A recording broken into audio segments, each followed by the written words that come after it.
Chào mọi người nhé. Hôm nay mình sẽ đi thăm cà của mình. Đồ lúa mình cái này là dài rồi đấy. Thấy chưa? Đẹp chưa? Đồ cà của mình mất tiêu rồi. Mình thấy không biết con gì nó ăn hả? Đây, hiện bằng đây. Không biết con gì nó ăn. Đồ nó ăn hết cà của mình rồi. Đây. Mình sẽ đi thăm nha. Mất một cây rồi mọi người ạ. Đây, năng quá. Đấy. Mình sẽ đi thăm cà cái lúa của mình nha mọi người nha, trong tháng 7. Đẹp không mọi người? Đi chết rồi.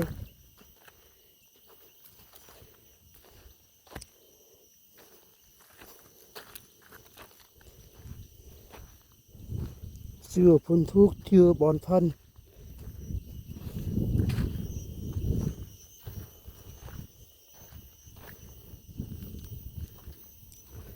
Trời thì âm u, bên kia cần mưa tới rồi mọi người ơi. Đấy, mưa rất là to luôn nha.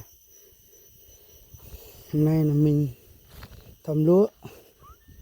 Đồ cà phê tái hết. Chết rồi. Đi thăm cà của mình mà ạ. Đây, đây. Thăm cà, thăm lúa luôn nha mọi người nha. Bắp nó không đẹp mọi người ạ. Bắp nó hơi xấu xấu mọi người. Của mình đây. Nhỏ xíu. Đỏ hết. Đẹp cà của mình rồi. Xấu quá.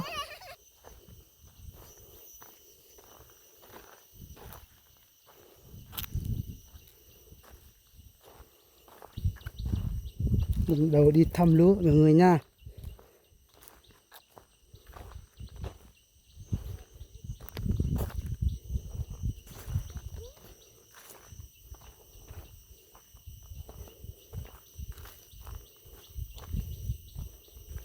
Gần tháng rồi. Cà của mình đây héo hết.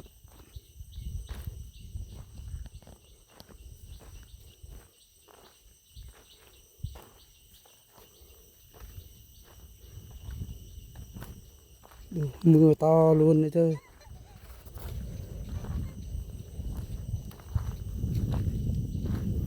Phun không chết. Nghe tiếng mưa kìa. Mưa rất là to luôn nha.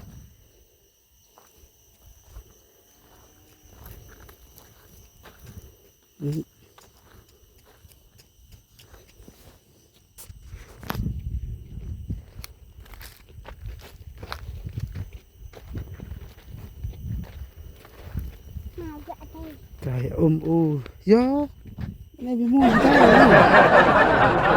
rồi. Mưa tới rồi kia. Mưa rất là to luôn nha mọi người nha. Đấy, mưa đang tới. Đâu cà mình bên này là chết rồi. Đây là mọi người. Chết rồi. Mưa to lên đi. Cho cò từ sáng này.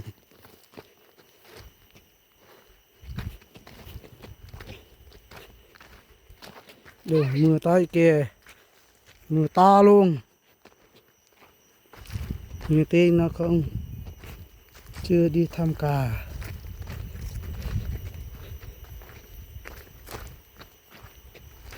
Đấy.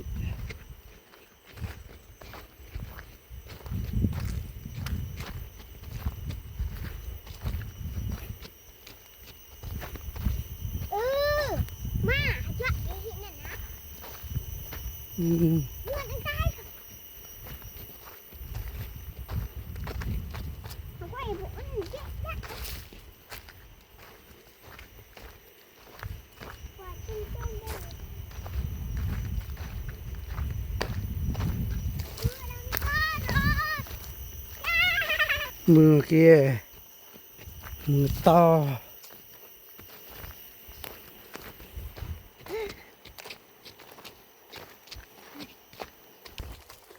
Bà xã mình đang